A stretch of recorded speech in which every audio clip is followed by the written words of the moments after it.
All right, guys, so when we're installing the starter strip, say we're installing over a band board. In this scenario, we have a band board and we capped it in aluminum. So we want the siding to sit off of whatever termination under it is. So if it's a band board, if it's above a window, you want the siding to sit 1/4 inch off of whatever that flashing is. So there should always be a cap flashing, and then you need to sit 1/4 inch off of that. So in this instance, to make sure we have the Everlast sit 1/4 inch off of this, we need to measure from the top of wherever that termination is, 3 3/4, and then that'll make the siding sit 1/4 inch off. So 3 3/4, 3 3/4. Where you at over there? 3 3/4. 3 3/4.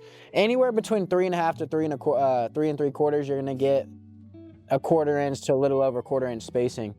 It's a clean look, but it allows water that gets behind the siding to drain out properly. If you run the siding too tight to this, the water will still drain out, but it's not draining out efficiently. So you got to make sure you have a little bit of a gap.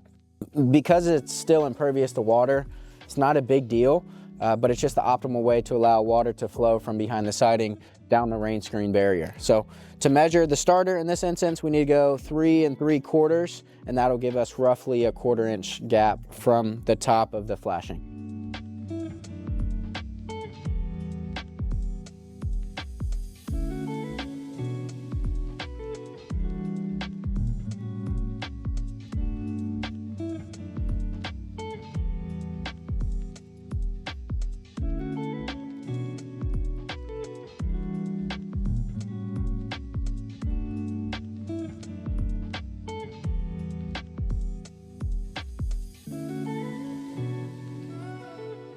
Quarter inch out across when you have the 3 3/4 on your starter.